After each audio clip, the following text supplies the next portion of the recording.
We have eminent speaker, Group Captain Sachin Garud sir. He will be delivering his lecture or session on technology readiness level. About him, he is from the Air Force officer. He is Air Force officer having a 26 years of experience in the domain of radars, UAV, communication background. Few of his postings I would like to mention over here. He was a senior technical officer of radar units, senior engineer in communications, chief engineer officer of a base, and Directorate of Aerospace Safety Air Headquarters experience. These are few postings I'm reading over here. I would like to request you, Group Captain Sachin Garud sir, to introduce yourself in a bigger way as your 26 years of experience in Air Force. Please highlight and guide to the participants. The session is yours, sir. Thank you. Thank you, RS sir. Let me start sharing the screen. By the time I'll introduce myself also.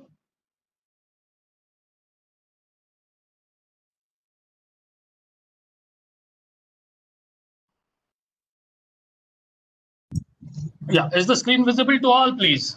Positive, sir. Thank you. As Dr. Ware introduced me as an Air Force officer with 26 years of experience, thank you very much for all the good words said. Something about myself, started way back in 1994 in Indian Air Force, was inducted into radar maintenance, spent around 11 years in radar maintenance technologies, then got converted to United Unmanned Aerial Vehicles, was trained in Israel for maintenance and technologies of unmanned aerial vehicles. After that, did a maintenance setup for 3 bases of Indian Air Force. Simultaneously had an exposure towards communications as senior engineer of any base. Electronics, as we call it, SEL, looks after the entire communication aspects of the base. Then I got promoted and was posted in as the chief engineering officer of a base, which had its own aircrafts, UAVs, missile units, communications, you name the entire base, which were under my maintenance control. Had a stint at Air Headquarters of 5 years with Directorate of Aerospace Safety. And I had a short stint with also the Strategic Forces Command of the country of India, as we call SFC. The point I'm bringing all this is that 26 years has given me vast eye-opening experience in terms of technologies, right from grassroots levels of maintenance down to making contracts, sharing information, knowledge sharing. So I'd like to share some of my experiences or something which the topic given to me is called technological readiness levels.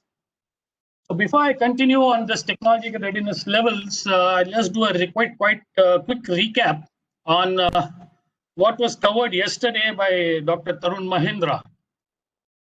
As we all know, I will be covering this in terms of technology management cycle, critical technology elements, technological readiness assessment.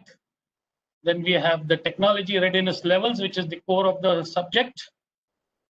Then we have something called as advancement degree of difficulty. This is a very important component in terms of finding out the TRL and how ready you are to accept the technology. Then we have the technology assessment process, and I'll try and dovetail it into the innovation chain of technology, how TRL dovetails itself. And we'll get on to an example of our own Defense Research and Development Organization, PEARL, that is PEARL, is performance project evaluation and readiness levels. Having said that, let's look into what was covered yesterday.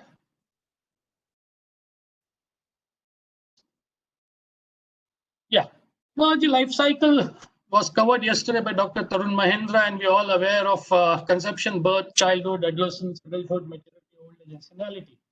But in terms of, and finally the death, in terms of what the world looks at these technologies at the various stages of their life, is this childhood is called as new technologies, the rising technologies are called as the pacing technologies. Technologies which are about to reach the maturity age are called as key technologies, where people have now realized that this is the technology which is likely to remain for a long time. And then we come to the maturity level, which becomes the base technology. Base technology is a technology which is used in multiple applications, okay, like telephony, wireless, mobile communications. Today, mobile technology is being used for video streaming. You're using it for audio, data. So it's basically what you call. And once a technology goes beyond its maturity level and no further extraction applications can be extracted out of it, or it's replaced by a newer and a better technology. As people say, 4G going into 5G, 2G is almost dead. It's into old age and senility. So it is called an obsolescence and obsolete technology. This is what I want to talk about, technology life cycle. And Tarun Mahendra sir also talked about a hype cycle, how a technology is hyped to get the attention of the world. And also he talked about adoption of the technology by the public, by various institutes, by various organizations, in terms of how the innovators, the early adopters, and then there is a lull where there are no adopters, and then there is a time when the technology may likely die off or pick up again, and then you have the early majority and the late majority people. When you look at the hype cycle, as he says, when there's a tech trigger, it's given mostly by the scientists or the innovators. And then there is the hype built around the technology. You get into a peak of inflated expectations. Maybe driverless cars a few years back was at a peak of inflated expectations. It went through a trough of disillusionment, and now there is a slope of enlightenment where people are now, and more companies are going into driverless technologies. So I would also consider the case of EVs or electronic vehicles as we look at it. So all technologies follow this basic tendency, basically because anything to get the attention of the world, first the hype has to be built up, then the results start pouring in, then there is expectations which are coming in before the results start pouring in. Results don't meet expectations, and then there's a disillusionment. And finally, once the thing starts picking up again and the technology starts picking up, then people come up with more and more innovative ways of utilizing the present technology and go into mass production. If you look at it, as I said, the technology life cycle, and this is the standard chart where you have R&D, introduction, growth, maturity, and death. And this is what the adoption cycle looks at, which is, I would not like to dwell much on it. I will go into technology management cycle. Now, technology management cycle, as you know, technology management cycle is for the companies who want to enter into new technologies, who want to produce goods with technologies. So we have the first where the company or the person or even say countries as such have technology awareness. After awareness, they have to justify themselves whether to go in for this technology, get the justification done, and they go ahead and do a technology acquisition. Maybe in terms of direct outright purchases, maybe in terms of joint ventures, maybe in terms of collaborations. And then there's a phase which is called as installation of technology. Installation of technology, machines, product, manufacturing equipment in the company, and then you adapt this technology to the local conditions. And once you've adapted this technology to the local conditions, you promote it. You promote it, then you make incremental increments to this technology to get advancement, future versions of better versions. And once it reaches the depth, as we look at it, once it reaches the depth, you have to abandon this technology and you have to look at new technologies, and new expectations rise from this society. This is a technology management cycle. So what does this do to a company? It is an ability of an organization. I say company, when I say company, I also mean organization as even a state or a country. It is an ability of an organization to foresee emerging technologies, forecast what are the new technologies on the horizon. It's an ability to evaluate and assess the usefulness of these technologies. It is the ability to develop technology resulting in processes, products for the benefit of the society. These three things are quite dependent on each other in terms of how an organization adapts itself and how it tends to assess a technology so that it can map its future road.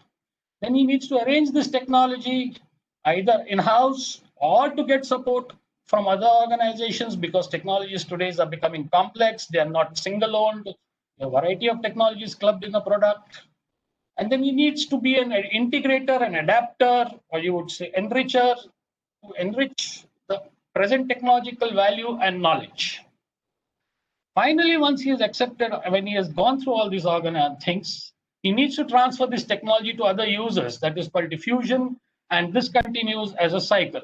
So if you look at the technology lifecycle management and the tech management process, if you look at the technology lifecycle as you look, it'll look something like this, where there is awareness, consideration, and investigation going on. There is the initiation of technology. You have the early adopters, the bleeding edge, or you call it the innovators who look into this technology, try and play around with it so that they try and get further usage of it.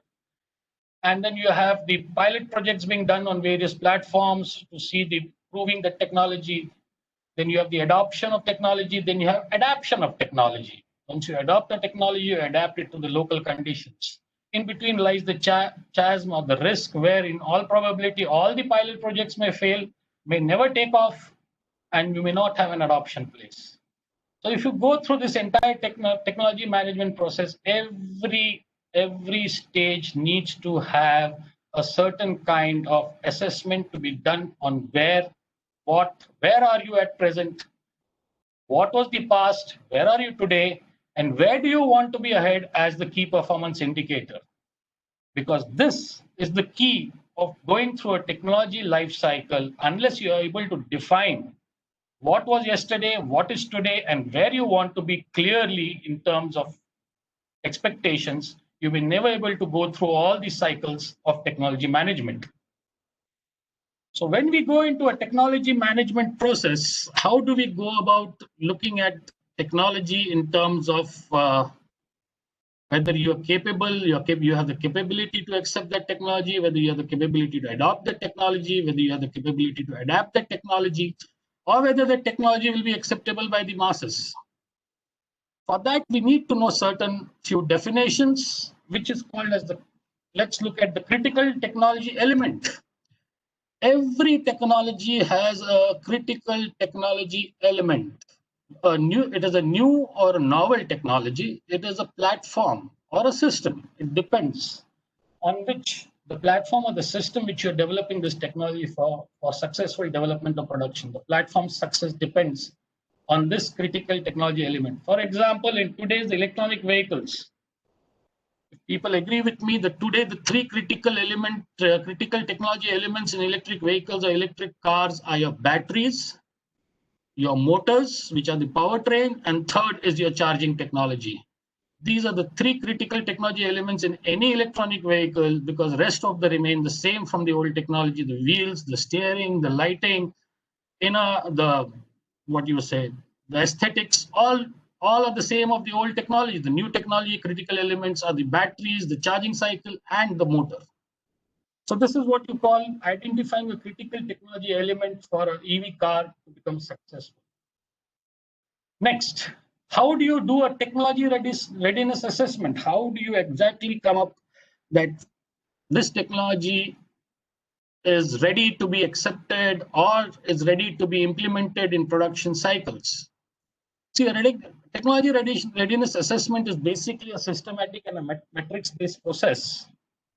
It evaluates the maturity of any technology and also the risk associated with the critical technologies under development.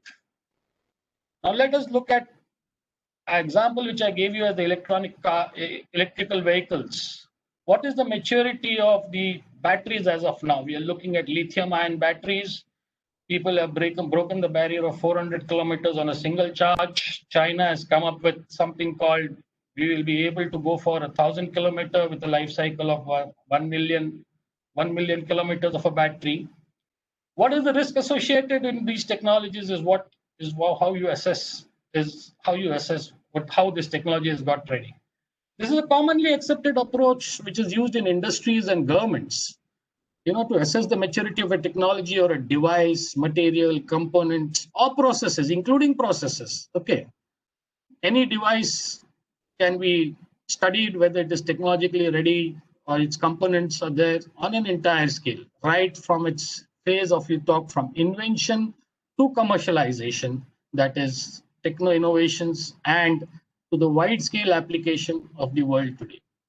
So this is what I would like to tell you about technology readiness assessment. Now, technology readiness assessment is basically a two-step process. It does not only include technology readiness levels. It also includes advancement of degree of difficulty That means that if a technology is at a certain level, if it is at childhood, if it is at its birth, how will it go on to its adulthood? How will it go on to its maturity? And what are the degrees of difficulty which will be encountered for it to go from one part of its life and to grow to the next level of his life? As I said, technology readiness assessment is mostly about technology readiness levels, which I will be covering in detail. AD square I will cover in certain aspects, and that will give you the final technology readiness assessment or technology management assessment. So coming down to the base of the topic, let's have a look at what is TRL. TRL is a type of a measurement system. It is used to assess the maturity level of a particular technology. It is an assessment system. It's a measurement system. Now, measurements can be in different forms. It can be numerical, it can be descriptive, it can be graded.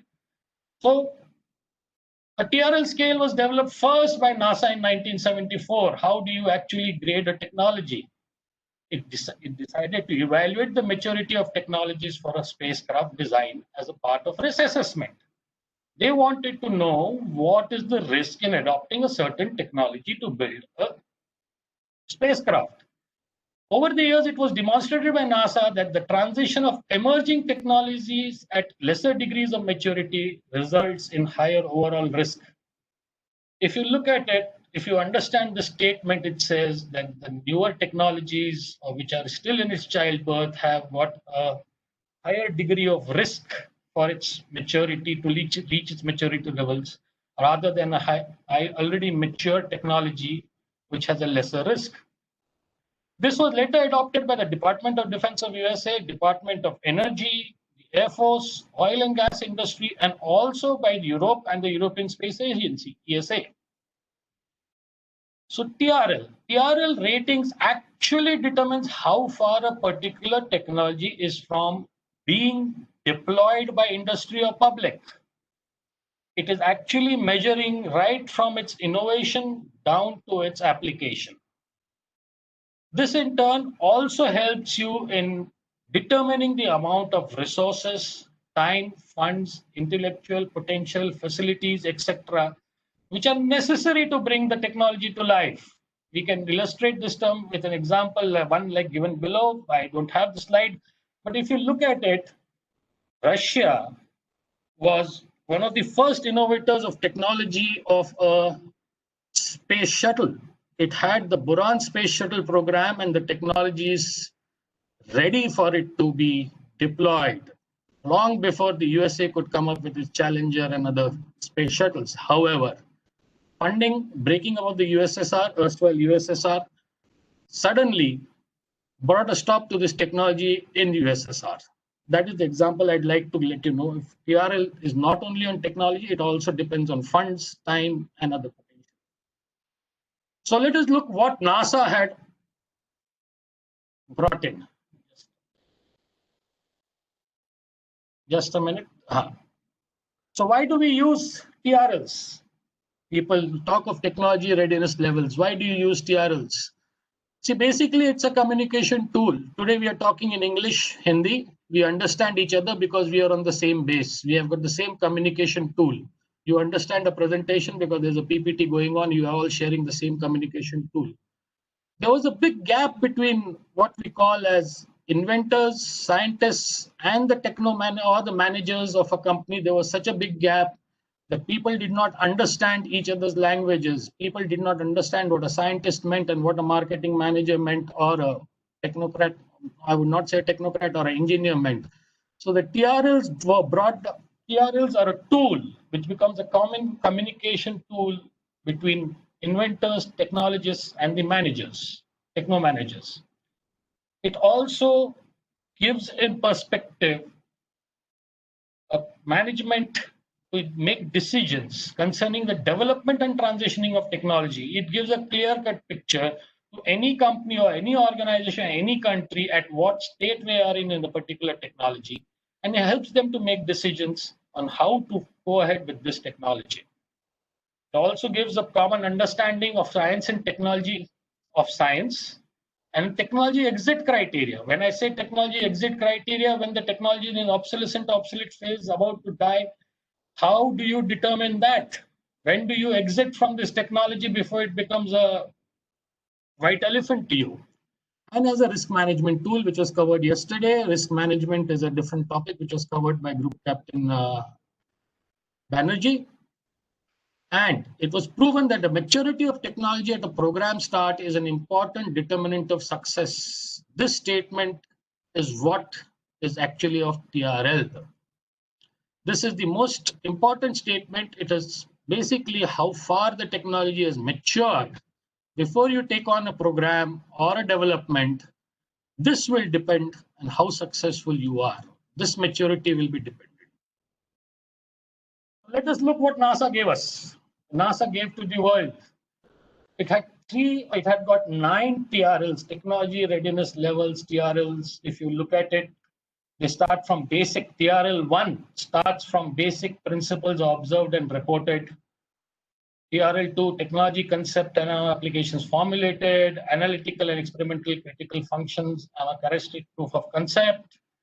Then we have technology demonstration. Then we have system and subsystems development and system testing and launch and operation. These are the subparts. And in the blue, you must be able to go through all the things which I actually meant. But in detail, I'd like to cover these as technology readiness levels. Let's look at it. When we talk of basic technology research, TRL 0, unproven idea. There's no TRL 0, but I've just put it over there because there is no analysis, there is no testing performed.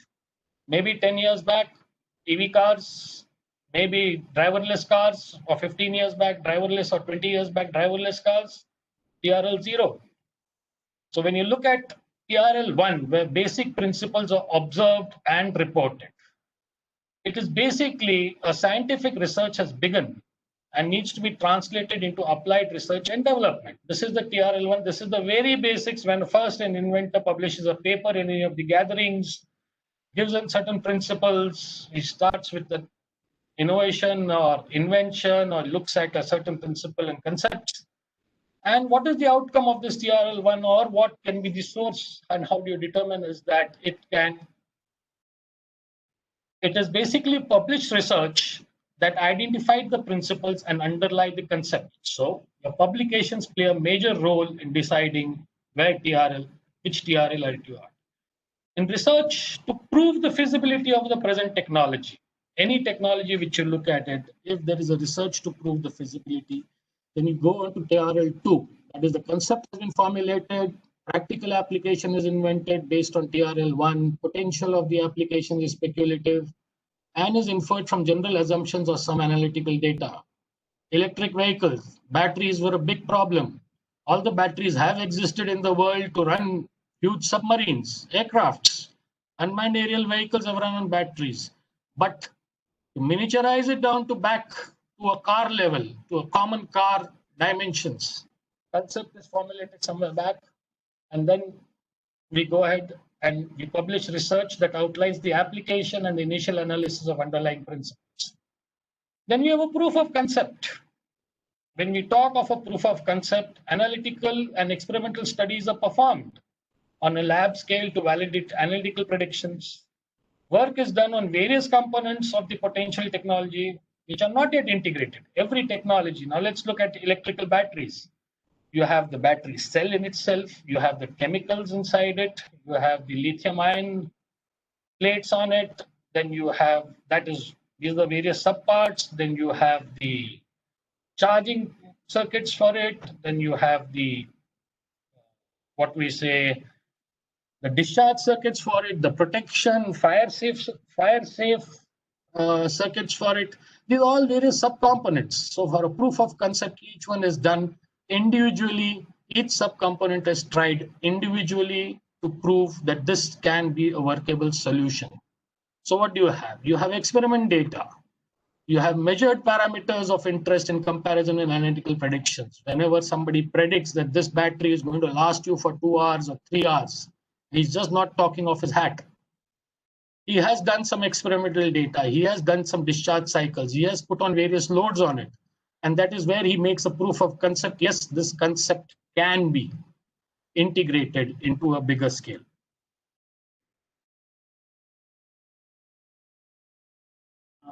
The slides seem to be, yeah. Now coming to TRL4, technology demonstration. When you look at technology demonstration, we call it as a lab scale demonstration. No technology ever escapes this. No technology can ever get into production cycle till the time you go through all these technologies. The basic technological components are integrated to establish that they work together. This is where in the lab, you create a basic prototype. When you look at it, you create a basic prototype and find out. And it is relatively low fidelity. It does not have all the features and all the concepts of, what we say, the entire product or the technology which you aim at. It has the simple basic structure, the simple basic working, and then we put it in a lab environment. And the outcome is that when you do a laboratory testing under controlled conditions and you compare it to what you want as the performance goals, and you are at TRL4. TRL5 is lab scale demonstration high fidelity. When we talk about lab scale demonstration, this is the basic technology. The components are integrated with reasonably realistic supporting elements so that they can be tested in a simulated environment. There is one thing which is called as the breadboard, that is the low fidelity if in terms of electronics. In TRL5, you actually integrate the entire thing in what you look as the complete system. So results of the laboratory testing in a simulated environment, it is identified barriers for target performance. Now that you've got a large scale model to be tested in a lab environment, you are actually trying to put it against its actual performance goals. Then you have a system development, that is TRL6. There the prototype system is designed. A system is integrated with the support elements. The model design is created to be tested in simulated or operational environment. Take it for an example that you have an engine, you have an internal combustion engine. It has a fuel system, it has a sparking system. Each has been tested independently. A small prototype is built. The engine, the combustion chamber is tested by a fuel system, may not be integrated into it. A separate fuel system may be used just to inject fuel into it. So, but when you come into the integration on a prototype, the entire engine is integrated with its fuel system, its spark system, ignition system, and of course the combustion chamber. So this prototype is tested in a simulated lab environment, and the data is expected to be close to the target expectations. That means you have got a fully working 2-scale, 1:1 scale model.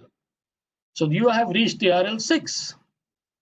Then you have TRL7. The prototype system is to be tested in an operational environment, having tested an engine on a test bed, on a bench, or hooked up to a different configuration.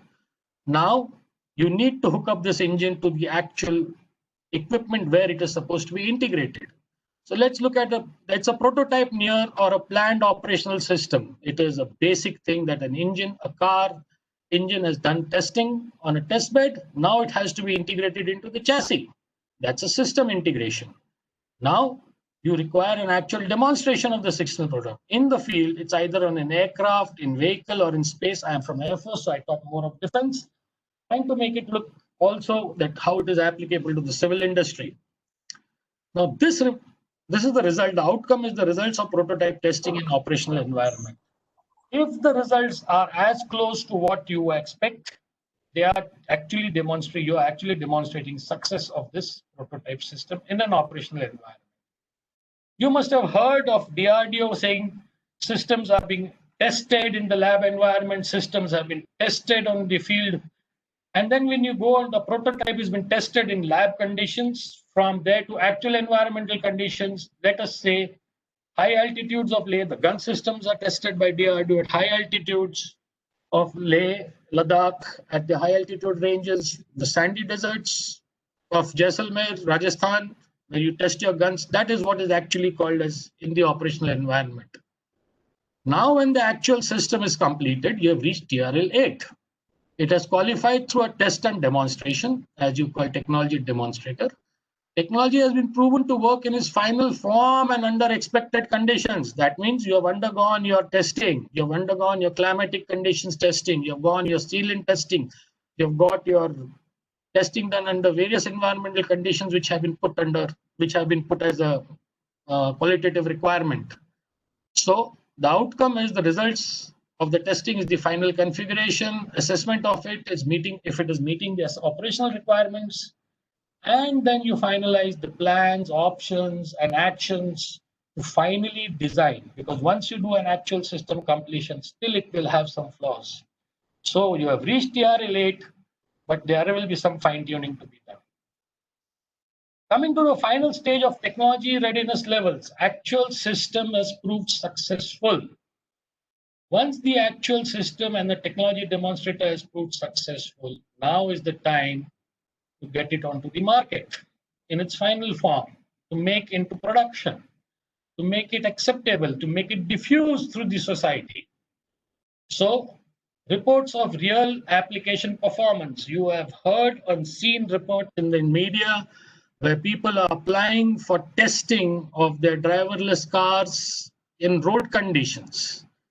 Cities, corporations are being approached by these manufacturers to give them testing the product in live conditions on the streets of various cities. So based on this success is what will happen on its actual application. Now, this is the basic things of TRL, technology readiness levels. The European Space Agency has adopted the same TRLs almost word to word, verbatim to what NASA developed, right from basic principle, application formulated, proof of concept, functional verification, breadboards, models, full-scale demonstration, model demonstration in operational environment, flight qualified, and flight pro. These are all space-related TRLs.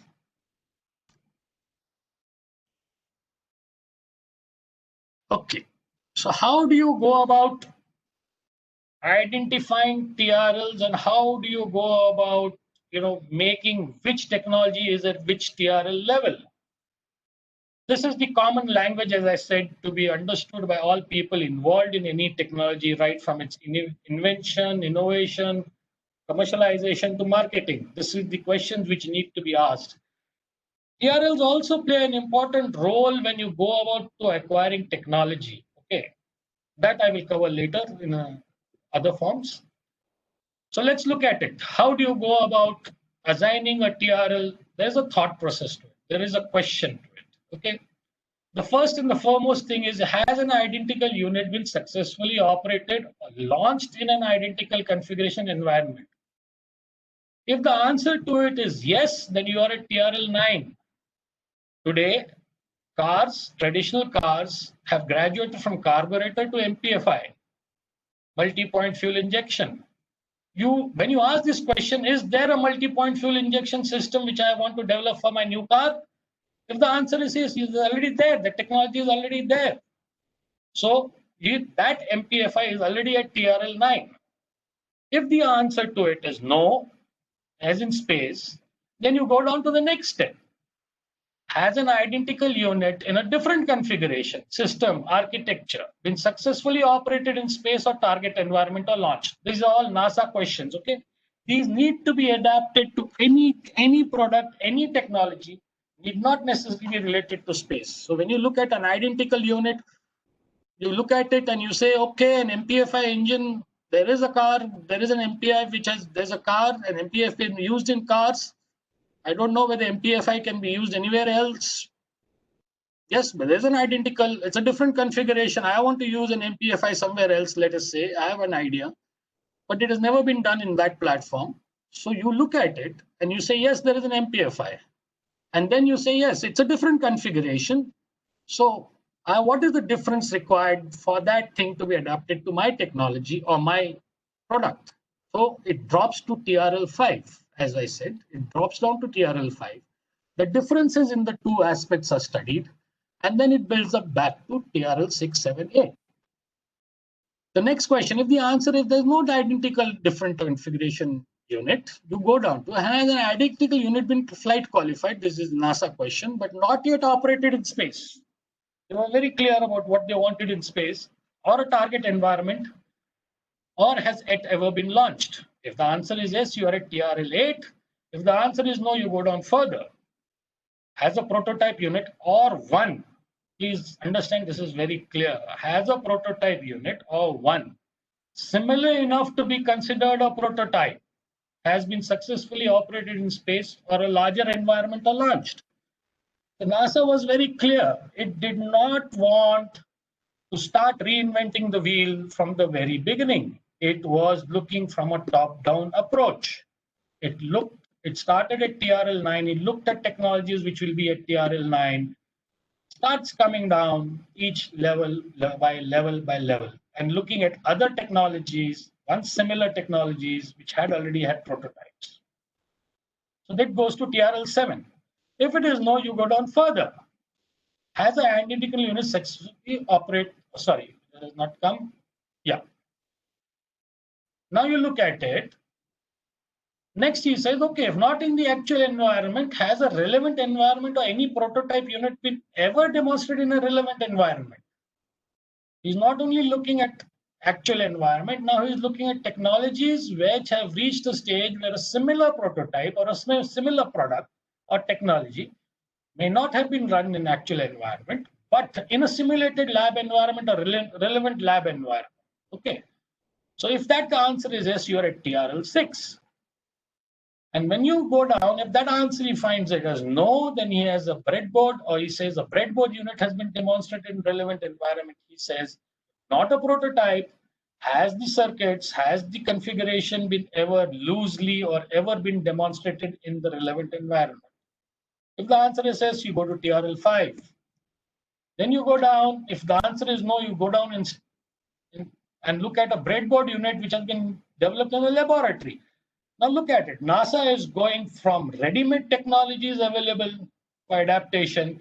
Now he's drilling down from what is available globally matured. Then he's coming down step by step, or rather, he is looking at technologies which are matured. Then he's looking at technologies which are at adulthood, then which are pacing technologies, which are still rising children, and he's going down the level where the technology is actually at present. So if you look at it, the breadboard unit in laboratory environment, and he's come down to the prototype, or he's come not even prototype, he's come down to the almost the new technology environment, which the first things are being demonstrated in a laboratory. Then you're at TRL 4. He assigns that number is TRL 4. Then he looks at whether an analytical experiment or a proof of concept has been demonstrated. He goes on further down. If not there, then he looks at whether any experimental proof of concept has ever been done by any academics, by any research institute. Again, if you have the answer no, you go down further. Now he's coming down to the concept phase of it. Has the concept or application been ever formulated? Now look at it. He's going from top to bottom, and he's now classifying his technologies based on the technology life cycle. So has the application ever been formulated? You are at TRL 2. If no, have the basic principles in observe and reported. Now he goes down to the scientific research, whether anything has ever been published, reported, or in any of the scientific journals. And he says, if it is yes, you are at TRL 1. And if it is no, that means what you are looking at, you need to start rethinking this technology. You have to rethink the position regarding this technology, whether this technology will actually arrive or has arrived and is rising fast. So this is the TRL readiness level. What you call is how do you go about drilling down top to bottom? It is like, drilling a well. The person who assesses the wells, assesses the land, says you'll get water at 30 feet. Then you go down 30 feet, you don't get it. Then someone else comes and says, bedrock is there, so you need to go another 30 feet. So basically, he's drilling down top to bottom to find out where exactly is the technology which he wants to utilize is at present. Now, this is the chart. If you look at it as a of NASA. This is an application of the chart, and he's looked at systems, subsystems. Let's say a subsystem X. He's broken it down to mechanical components, mechanical system, electrical component systems, control, thermal, fluid, optical, electronics, software, mechanism. Now he's looking where are these technologies as of now, where the concept has been done, where a breadboard demonstration has been done, whether there's a prototype already there. And based on all these charts, he puts the overall technology to his spacecraft, TRL level. This is a NASA chart of determining how far his technologies have progressed. Having shown you the NASA, now let us compare it with the actual life chart or the life cycle of any technology. So as I showed you, the conception, birth, childhood, adolescent, adulthood, maturity. You look at the DoD milestones, all stop, or DoD milestone stops at adolescence, NASA milestone stop goes a step further till 4 adulthood, and these are the TRL levels. Now you have to understand that these TRL levels, 9 if you look at it, is somewhere where the technology is about to reach its adulthood and maturity. So he is not actually looking at fully mature technologies. He is looking at technologies which are in the process of becoming full-blown mature technologies. That means he is a leader adopter in these technologies. So the assessment is restricted. If you are going into if you have actually got into a technology which is very mature, you can be rest assured that technology readiness levels is not going to help you in the long run, because the technology is going to die down somewhere in the very short time, in the short future. So all these TRL levels are done on technologies which are rising, which are right from its birth till rising, or you call PACE technologies, which will convert to key technologies and finally become base technologies. So this is the concept of TRLs and how a TRL is adopted or questioned, or a thought process on how you actually go about defining what is the technology readiness levels. So let us look the second aspect of technology management assessment. Having done the technology TRL level, is it enough? Is TRL levels enough for you to start a project? Is any TRL levels only the guideline that you are able to convert invention, innovation into a wide-scale production or highly acceptable product? No, because for every technology to move from its concept, birth, adulthood, maturity, there are degrees of difficulties. There are difficulties which will prevent you from transitioning smoothly from these levels. So AD square is a method which deals with other aspects beyond TRL. It is what describes, or what it decides, is to move a system or a subsystem or a component from one TRL to another. That means each component has to go through its phase of conception, maturity, and till maturity, till the time you can actually integrate it into the system. What are these levels? It takes into account design readiness level. Is your design ready? You have to have your own readiness levels, whether the design needs to be fine-tuned. Manufacturing ready levels. You have got a prototype ready. You've got a lab environment ready, but is your industry, does it have the manufacturing capability to large-scale production? MRLs. You have to find that also. Otherwise, the technology remains within the lab. That's what happened with Russia.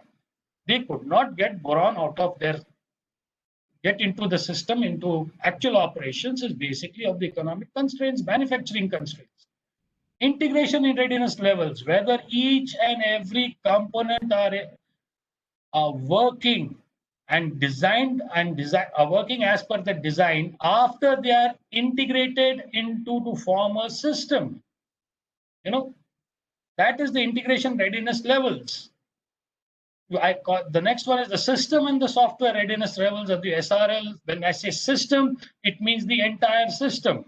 It is not only the car engine which is brought on, and you may call it integration readiness levels for the engine, which has been integrated with a clutch plate, with a fuel system and other ignition system, and now you want to make it as a system into a car. Now, whether the system, once it is integrated as an engine, and whether the entire system of a car can be done. So that is the soft system or readiness levels.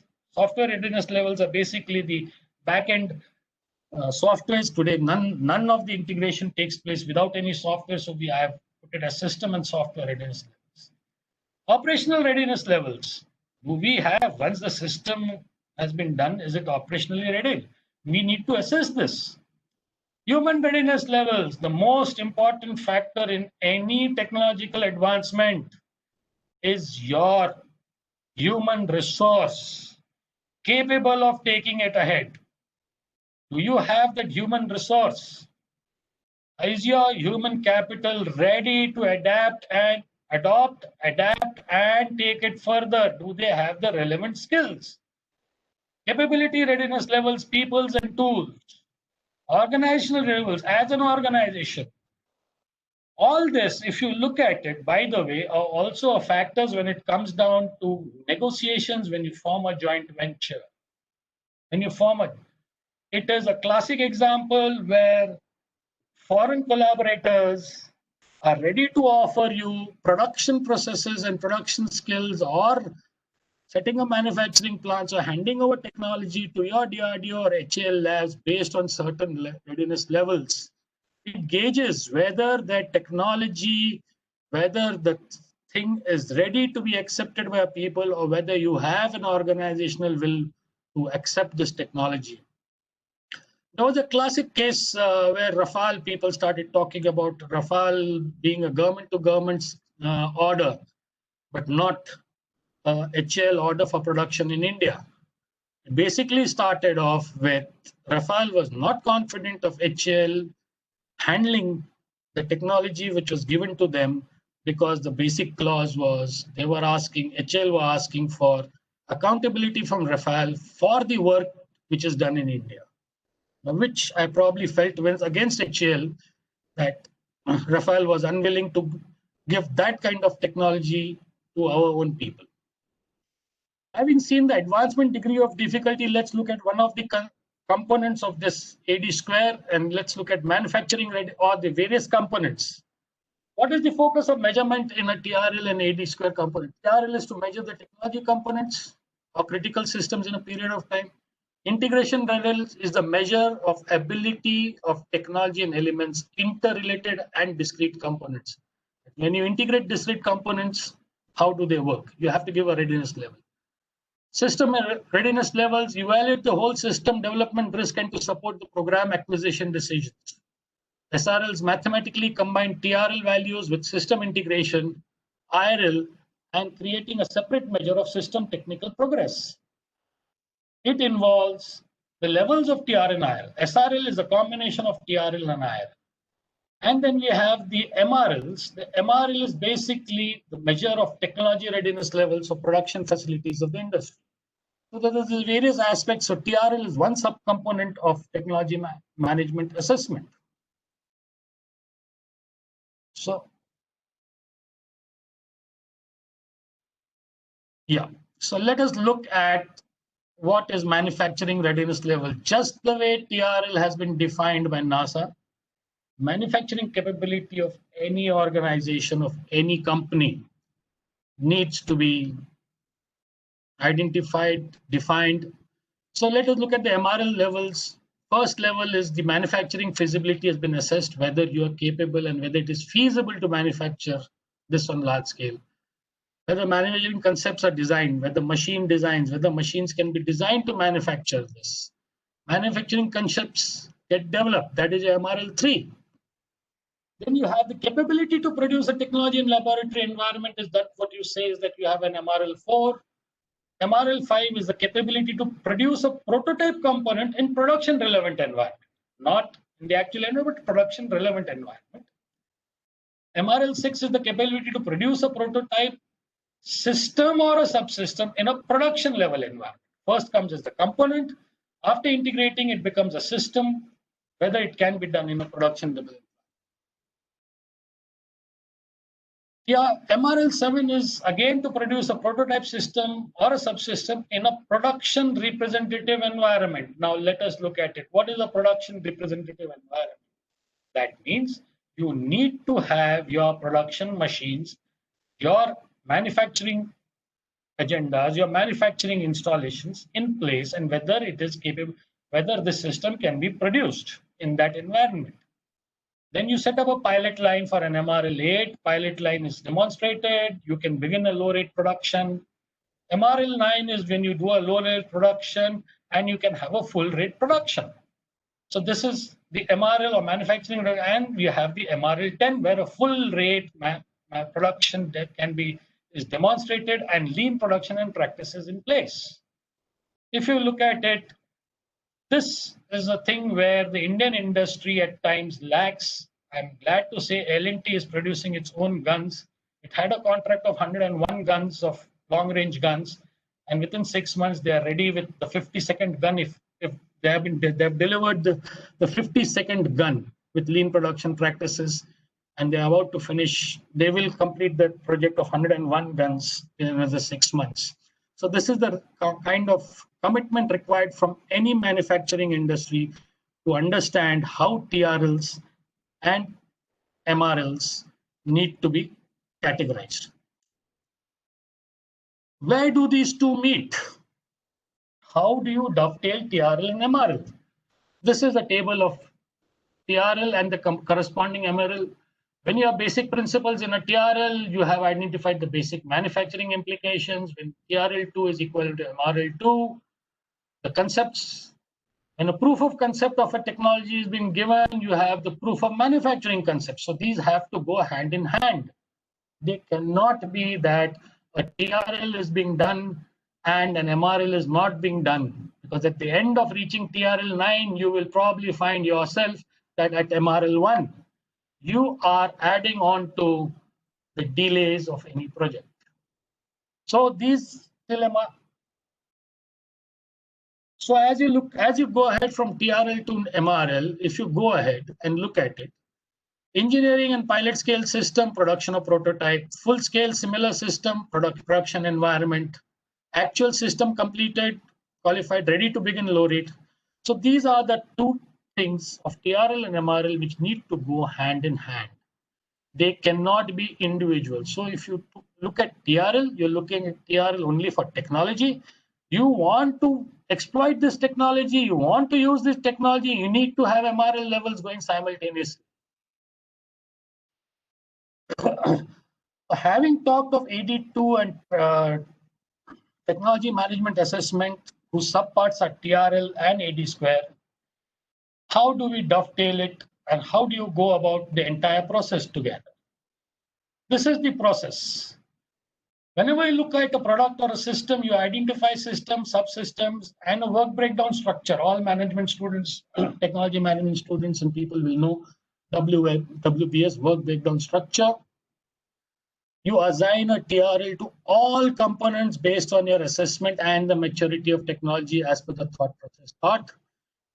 Then you assign a TRL to the subsystem. First, you assign a TRL to a component.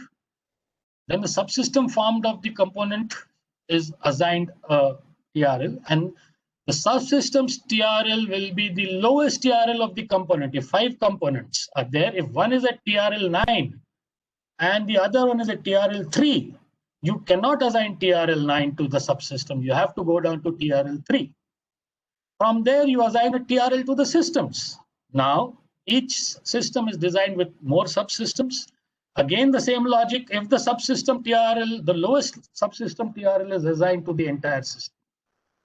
Then you identify the system, subsystem, and components that are at lower TRL. Now, issue is, once you have identified the TRL, you find what are the TRLs and what are the requirement of your programs and what is lower than that. If it matches your program requirements, you have got the baseline technology. You have a mature technology or an adult technology where you can go ahead and start implementing it. Otherwise, now you have to do an AD square process on the system and all subsystems and components and understand the risk and task required to bring it to the required TRLs when it can be implemented. So now you get a technological development plan out of it. You get a costing plan, you get a schedule plan, and you get a risk assessment plan. These three plans will get you up. This is a graphical representation of TRL, IRL combining together to form the system, individual component integrated, production facilities, manufacturing facilities, and the product himself. So this is the TRL and SRL of readiness assessment.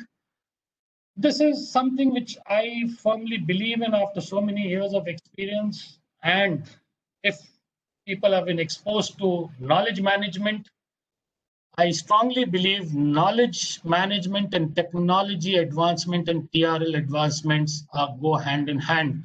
So I tried linking them up too. I hope you're able to understand. Just as you have knowledge, any data, without data, any data is just data. If you add context to it, it becomes information. When information holds some meaning, it becomes knowledge. And when knowledge, you get the insight of this knowledge, it becomes wisdom.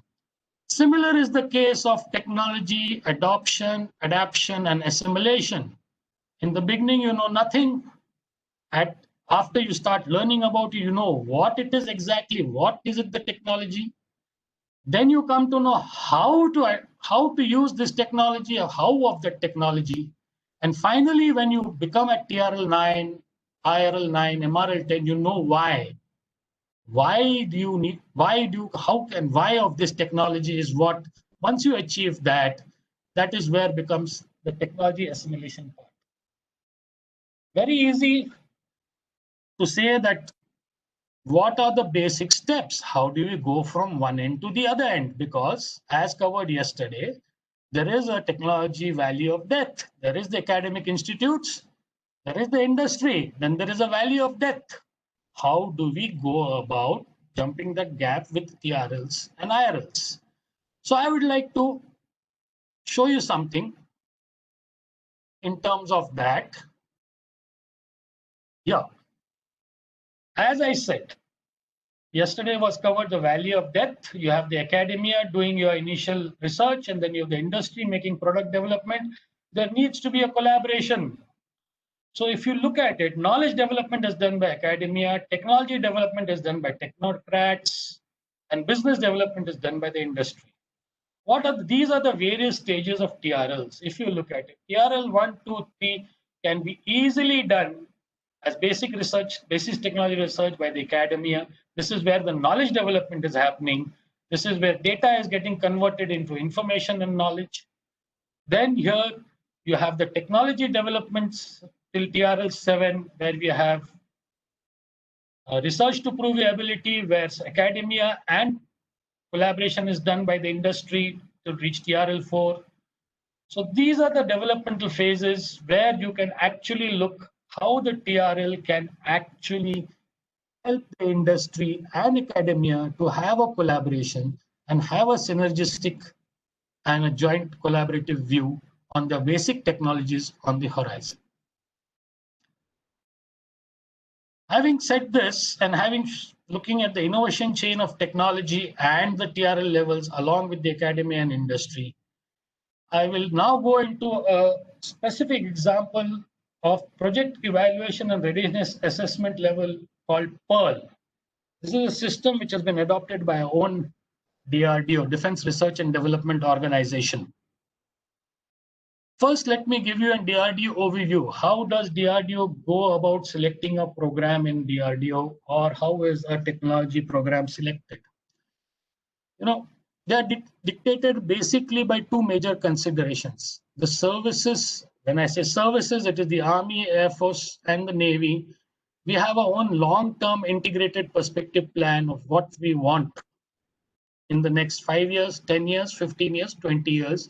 This is a plan which has been made by the various service headquarters. And its own technology forecasting. DRDO in-house does its own technology forecasting. It is scanning the world, it is scanning the global developments, and it is doing its own technology forecasting. It is doing its own technology life cycle forecasting, And based on these two, they give rise to DRDO five-year plans. Now, based in these 5-year plans, there are 3 types of projects, 3 major categories. These are called as mission mode projects. The first category, the mission mode projects, is it involves the user initiative and they're very highly time bound. That means either the Indian Air Force, the Navy, or the Army is actively seeking a certain technology or a certain product with certain technologies in a very short time or in a very time-bound manner. This involves more than one lab, with users having a major say in steering the project. For example, the Center for Airborne Studies, CABS, as we call it, Airborne Systems, CABS, has a project management group from Air Force. It was there when we designed our own AEWEC, Airborne Early Warning and Electronic Warfare System, on an aircraft platform. The Indian Air Force deputed its own project management team to CABS to oversee the project and whether it was meeting the deadlines as laid out or the milestones are being met. This depends on technologies that are readily available. You can't have a mission mode project where you want to start developing a technology from scratch. This is basically, when it happens, it is more like an integration of various technologies and adapting them to your own requirements. So it can be formed, it can either be available in India or it can be from abroad. As time is a premium case, these are alternate or parallel paths are also earmarked. Suddenly you will find JVs coming up, collaborations done, or whether immediate only small projects done. So these are in a time-bound manner. Then we have the TD projects, or we call it technology demonstration projects. It is normally initiated by DRDO as feature technologies for future and eminent projects. DRDO on its own feels a certain technology is what is going to see its maturity or will be required in the future. So he starts building its own technology demonstrator. These are funded and controlled by the DRDO. They're very limited user inputs. And purpose is to develop, test, and demonstrate a particular technology. Okay. It has got nothing to do with services, but they hope that once they demonstrate these technologies, the services will be interested in this technology to fund them to go into mission mode projects. Then we have the science and technology projects. These are low-level funding. They're at lab levels of DRDO. There's a loose alignment to future technology needs. Undertaken with academia, you have with various IITs, or you have science labs where you involve them to include certain analysis and simulation modules. Pune University has got a project of doing some simulation models for DRDO. So this is how DRDO functions. If you look at it graphically, we have the services LTIPP, long-term integrated perspective plans. These are dictated by strategic compulsions, geopolitical units, inputs, operational requirements, and economic constraints. From there flow the DRDO 5-year plans. DRDO has its own input of technology forecasting. Then you go into mission mode projects if required immediately. Otherwise, we go into science and technology projects where basic research is done and then applied research is done, which then feed the mission mode projects. Or we have the technology demonstrator projects, and that also forms an input to the services LTIPP. As I said, technology demonstration projects taken by DRDO will also form an input to service LTIPP. This is the mode of DRDO functioning or finding projects. How do they go about evaluating a project? So, project evaluation and assessment of readiness, PEARL as known by DRDO, basically follows the footsteps of what NASA had designed for its own space modules. Breaking down of systems into subsystems and modules. Each module readiness levels is identified. There's a table ahead which I'll show you.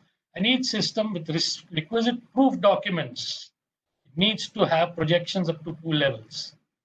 Then we have the project readiness index. All the modules readiness levels put together will have a project readiness index as the lowest value of the subsystem of MRL.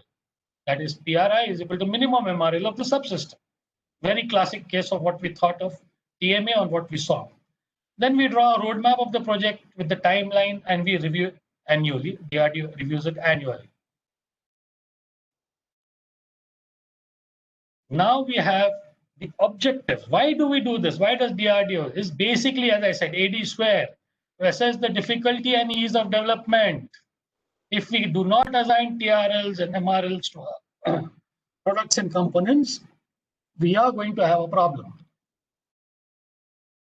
To have a realistic assessment of development, to provide expected levels of TRL and PRI after completion of development. You know, any project needs to have a closure. Now you need to have what is your target TRL and what is your target PRI. All indices are to be backed up by proof documents. That means data, as I said, outcomes of each TRL level, the various data packets, the various datas. So as DRDO has designed its own MRL levels based on the NASA, as you say, ab initio research to start, basic technologies assessed, report compiled, similar module made earlier and proved as a breadboard lab level, similar module made earlier and proved in actual environment, finalization of design of required module, vetting by experts, required module manufactured as prototype, preliminary test in lab and test, required module proved as prototype in testbed and qualified, required module integrated in system and proved in testbed, required module integrated and proved in actual environment, and module in production and COTS. I know this looks the exact as what the NASA has said, but then as I said, if NASA has already designed a system which can be adapted to our own, why not follow it? So DRDO is doing it in this manner. So let us have a look at an example, or what are the steps to be followed? How does DRDO go about assigning a PRL? It has the most significant role during project sanction. When a project is sanctioned to DRDO, the project director and the sanctioning authority are solely responsible to identify PEARL. Project director has to do a complete breakdown structure, and it has to be quantified in terms of an MRL table as shown before. He has to go at least 2 levels of breakdown in order to exactly quantify or know the quantum of work involved in project execution. That means he just cannot assign an MRL level. He has to go 2 levels down and up, saying that why it has come to this level and how it can go up to that level. He has to go to the subsystem level if MRL is less than 5 of that particular model, and if not easily verified. That means each subsystem has to be quantified and assessed. Once the MRL is determined, the necessary documentation has to be collected. It is not the whims and fancies of any individual over there. There is a team. Necessary documentary proof has to be collected, shown, lab environments, lab data, simulation data. Then only can we determine the MRLs. During project execution, MRLs provide a benchmarking tool which will be beneficial to track the progress. That means if an MRL is at 4, if you are going to go to MRL 5, there are certain key performance indicators which need to be satisfied. So it becomes a benchmarking tool. There's a chairman of monitoring committee. He should ensure that technology and subsystems have advanced the target maturity. During execution, each MRL and each MRL of component and subsystem is followed closely. Project director is responsible for presenting the current state of MRL in various meetings and ensure a planned transition to every and higher stages. So just assigning MRL is not easy. And as I said, AD square also needs to be to ensure a planned transition at every stage. He has to say what is the requirement to go to next. What scientist does he require? What lab facilities does he require? What is the equipment he will require if the technology has to go through the higher stages? During project closure, once the project is closed, MRL and PRI should be used as a certificate to have achieved the project scope. So each MRL is studied, and what is the target, and you study whether it has been achieved. It has to be vetted by a verifying authority. It's a third-party verifying authority. It is not in-house. It has a third-party verifying authority, and a certificate will be issued which will form the part of the technological closure report. Whether the technology has reached or the MRL level is reached as expected is how it will be decided. Non-achieving planned levels of MRL at various stages of project. Yes, there have been failures in DRDO. There are various technologies which demonstrations which have been undertaken or research has been undertaken. It has not reached the various planned levels due to many conditions. It may have been for various conditions. So this also acts as a lessons learned for future projects. And the competent authority has to be justified an explanation why this project did not achieve the required MRLs. So this is the DRDO levels of MRL as we follow the procedure. And this is an example, if you look at it from in terms of DRDO, this is just an example. Please don't take it as the gospel truth. This is one of the examples. Let's say a subsystem is there. Each subsystem, there's a transmitter, receiver, enclosure. This is of a transmission, technical system, processor, display. At sanction, the subsystem, let's say all of them are at TRL, MRL2. After 12 months, there's a planned thing to, some systems will move to MRL3, some will move to 4, some will move to 5, based on what is the transition planned, 24 months. But when the project has been sanctioned, and if it's a 48 months time period, it is expected that the project readiness index and all subsystems have to be reaching MRL 10. This is the general overview. I think I'm going, yes, I am about to finish my lecture and the time is also short, I believe. So having given you this example, I'd like to, just a minute, just flash something. There are DRDO products and technologies, something which people should be proud of also for DRDO. We know we have a problem of, cursing our own defense research and development organization, but they have achieved something good. If you look at it, combat in aeronautics, Tejas has been a good success, Lakshya, Nishant, aerostats, and certain technologies have been demonstrated. Control laws for unstable aircraft, fly-by-wire, mobile launch recovery. These are the technologies which have achieved their maturity or which DRDO has been successfully able to achieve its adulthood. In missiles, we have the products here, and then we have the re-entry vehicle structure, liquid propulsion, autonomous navigation system, stabilization. These are technologies which have been proven. In Navy, we have the sonars. Incidentally, we should be proud that all the naval ships of Indian Navy will get fitted by the sonars indigenously developed by our DRDO. So we should be proud of this achievement of our DRDO. We have other systems of electronics, armament and combat engineering. You have the combat vehicles. Arjun is a huge example.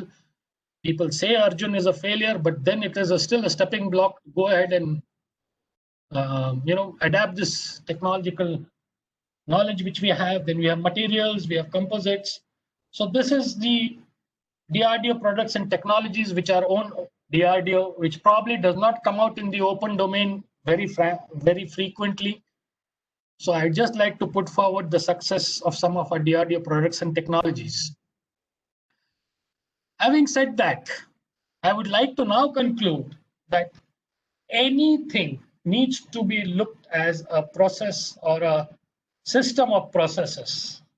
Before conclusion, if you look at it, if you look at this, if you want to have a TRL or a TMA process, first of all, you need to know what the customer needs.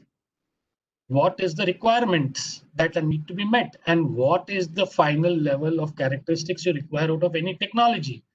Now, how do you achieve it? What do you achieve it with? With what? With the materials, equipment, resources needed by this process, needed by the technologies. How are you going to do it? How are you going to control the process? How are you going to use the procedures, work instructions, and methods? Who are the people who are going to do this? That is where I call people skill humans. Who owns the process? Who works? Who directly assess? They may be people, organizations, sub-vendors, vendors. With whom are you going to work? And finally, when you decide a TRL, what are your measurement and analysis? What is the effectiveness by means or key performance indicators when you want to classify a technological readiness levels or the technology is to progress from one side to another? It is only when we discuss or think, we as Indians think it as a process.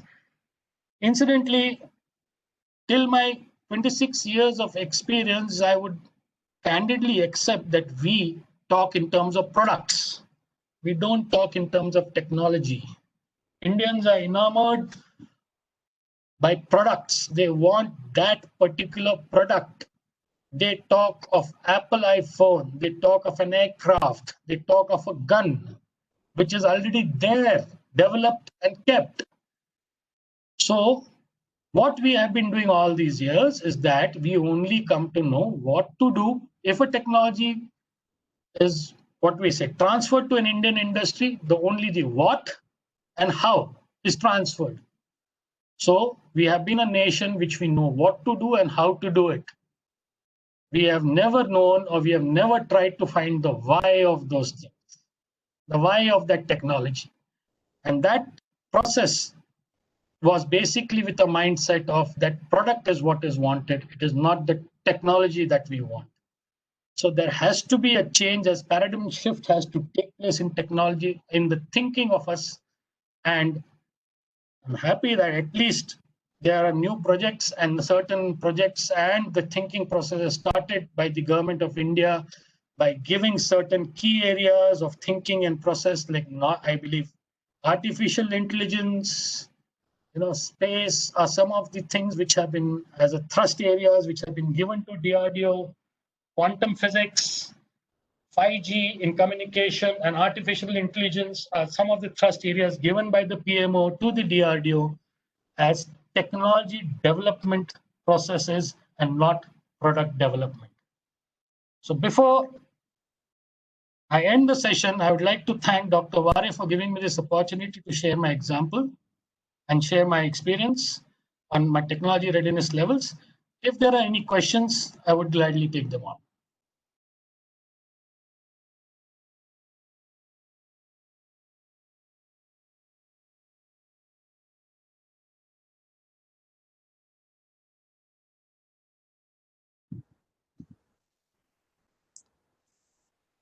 Thank you, Gaurav sir, for delivering a very fruitful and nice statement of technology readiness level right from the introduction to your share not only the technology readiness level introduction, but also you mentioned that where and how it can be projected, it can be evaluated from the DRDO's perspective, from the services perspective and the industry perspective. Definitely, it is a highlighting for all the participants. May I request all the participants, if you have any query or just some clarification from Group Captain Sachin Guru sir, please raise your hand, or directly you can switch on your mic and speak.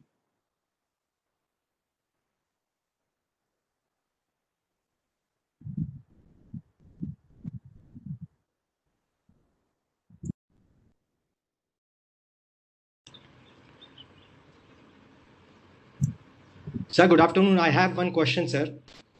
Yeah, please go ahead. Sir, you have elaborated all the that readiness levels with respect to the new technology, invention and innovation, and its production for commercial as well as defense products. Don't you think, sir, is it correct to follow these readiness levels in India scenario, sir? Since these readiness levels requires further refinement to compress or reduce the timelines to enhance the development cycle at DRDO. Why I'm telling so? Because, sir, we are not developing anything new per se in DRDO environment. We are rebuilding the products which is available in the market, say aircraft or a tank. These technologies do available. We are developing these technologies so that we can be self-reliant and we can be a cost-productive nation, so that we can sustain this infrastructure at our own reason, sir. I agree with you. See, right now, what DRDO, other than its life and science and basic research facilities and labs, what DRDO is basically doing is doing an integration of technologies and adapting it to Indian users. I agree with that. But as I said, TRL is not the only thing. You may have a TRL 9 readily available in the open market. Okay. There may be a company available to you which will ready to give you the TRL for you to start manufacturing here. But are you ready internally? That is what I want to know. Are your people, are we educated, or I would say, are our knowledge levels ready? Are our skill levels ready? Are our manufacturing levels ready? You know, as I said, TRL and MRL and other aspects have to go hand in hand. Okay. Second aspect comes, it's a catch-22 situation. Please understand. If you are capable, and when a foreign company or a foreign product is being offered to you, they generally look at your TRL levels. You know, they assess you as a company, whether the technology will probably fail because of your lacunas or your limitations. Now, if you end up showing that you are technologically ready to accept, adopt, and adapt this technology, you actually become a threat to that company. You understood my point? Now that company starts fearing that if he's so technologically advanced, why should I give him my technology? He may go ahead and do something. Listen, and on the other aspect, if you are not technologically ready, and if you're at TRL 1 and 2 in all the aspects, or integration aspects, human skills aspect, manufacturing aspect, TRL 1 and 2, that company is not going to give you the technology which you desire, which you want to achieve. Even if there's a TRL 9 technology available with him, he will give you a TRL 4 and 5 technology. You know, it's a catch-22 situation. For any organization is how to define. Yes, but I do agree, as an integrator, if you're doing a purely integration project, you need to get the timelines down. I do agree with you. See, a case in example, when you talk of TRLs, I like to give you the example of Israel, where it gone. They had a project called the Lavi aircraft, LAVI, Lavi. What they did, they took on the F-16 airframe, okay, and they converted the entire electronics, the entire subsystems of that aircraft into something much more than what F-16 was. Now comes the thing, whether they manufactured it and produced it and marketed it. It was the US pressure which said, if you want continued cooperation, if you want continued assistance in terms of other technology and industry, stop your Lavi project. Okay, that is the first time Israel realized that their technology readiness levels themselves was being a hindrance for their own problem, for their own progress. And that is where they became the world's best technology integrators. So it's a catch-22 situation. So you have to agree. I agree with you. Yes, when you become an integrator, your timelines can definitely be reduced if it is readily available off the shelf. Thank you, sir. Thank you. Sir, I have a question. Yeah, please. That I had typed in the message box. However, I will ask again. The thing is, like, we have an Indian aircraft, and that engine is fitted, and I would call it as TR level 9. Similarly, we are developing its engine, and later on, maybe 5 years or 10 years, we will be reaching TR level 9. So in this case, once we reach in the TR level 9 of the case 2, will the case 1 will be obsolete? See, question is, every technology has a life cycle, okay? As I brought out before. Today you have a aircraft Tejas which is flying, which has been done by HAL, which is done by DRDO collaboration. It is actually flying in an operational environment, and it is flying in an Indian Air Force. I accept it is a TRL 9 product. Okay, it's a TRL 9 technologies. Although the engine is from outside. Let's not confuse about TRLs being in-house. What they have done, they have taken a TRL 9 engine and integrated with a TRL 9 platform. So if both the TRLs are 9, the entire project is a TRL 9. Agreed? So let's not confuse that TRLs need to be only done in-house for in-house progress. You can buy a TRL 9 technology from outside, integrate it to your in-house system, and get a finalist product. That's the first part of the question. That is why it is called TRL 9, and the engine is also independently TRL 9. What you're talking of version 2 or the next versions which will come, these are all incremental upgrades. Please understand is that when your technology comes into being, the technology does not die immediately. Okay, the technology doesn't die suddenly. You need to have upgrades. They are basically upgrades. They are not new technologies. The radar technology will be upgraded. When we have a Kaveri engine, it's basically an engine. That engine technology would have matured to TRL-9. It is not that the Safran engine or the other engine which has been given to us or will be given to us will be obsolete. No, that is also there. You are developing an engine which will come up to your own TRL-9s, right? So technology will become obsolete only when it is being disused the world over. So please understand, the technology of today will live its life, will become obsolete and obsolete, but there will be replacement technologies in various fields. So I will not say the technology will die. It will reach its own death once the world over they realize it's something like the valves or the tubes. When transistors came into play, when circuit boards came into play, walls and tubes stayed for quite a long time. It's only when the diffusion of the transistors and miniaturization took place worldwide, then it died. So there will be players. If you look at it, if you are looking from the commercial aspect of it, you can still use an older technology for training purposes, education purposes, or as a stepping stone for the further technologies, or even for marketing to lesser countries. Please understand, if I look at it, Bangladesh is a country which I had a opportunity to visit as a part of a flight safety delegation. Country is not as rich as India, you agree. Okay, they don't have that much of research. They do not have that much of labs, but they have found out a way of using old technology to their own goods. If you go to the streets of Dhaka, you will see only Toyotas over their cars, shining bright cars.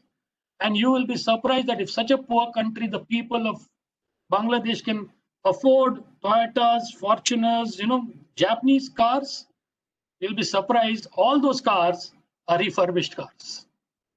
They're all seconds. It is when the life of a car finishes somewhere else, it can be utilized in a different country. So I would say, even in aviation technology, it is not always, unless a drastic change in technology comes, it will not die. Explain, sir. Thank you. I'm clear.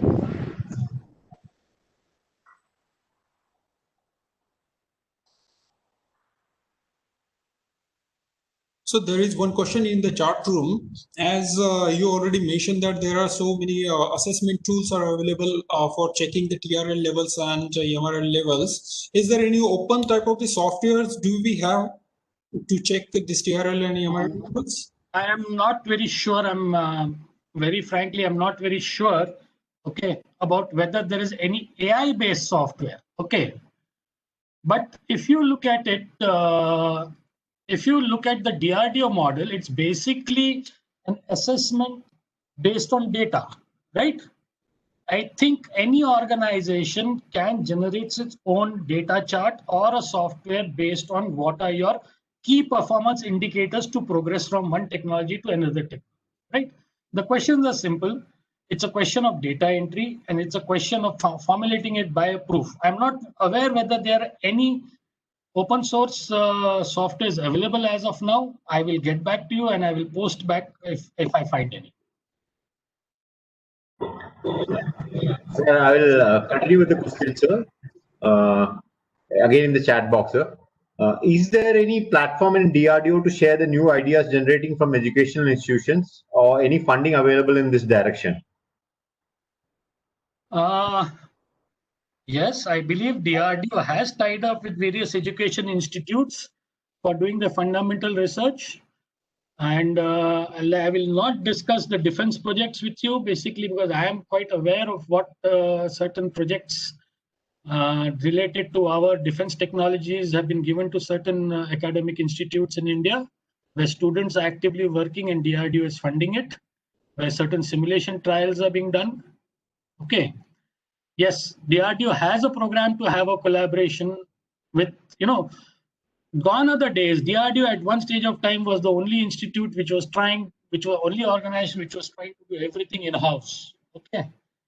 It is in the today's dynamic world of finances and technology dynamism, it is impossible for a single organization to do everything himself.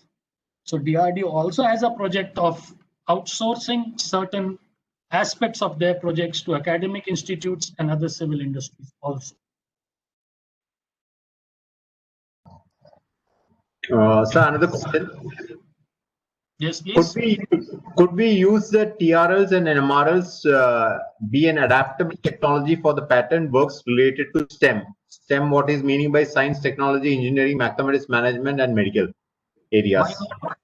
See, what I'm trying to tell you, let's look at, let's not look at product, let's not look at topics. I'm talking technology. Fine. Technology can be over all aspects of life. Okay. So when you look at technology, you're assigning a technology TRL number, you're not assigning a product. So whether you want to use it even in management, when you have management tools today, if I talk about TRLs, if you want to talk about management of a company, you have AI-based systems, AI-based systems doing managerial decisions in companies. You have the IoT, in the Internet of Things, going to come up in a big way, or Industry 4.0, where you have the systems being controlled by technology, whether it is to be integrated and everything. Someone is going to come up and design its own technology readiness levels to design their own IoT levels or design their own Industry 4.0 levels. Yes, all this can be adaptable to any field you want. That is my sincere belief. Only thing you have to be very clear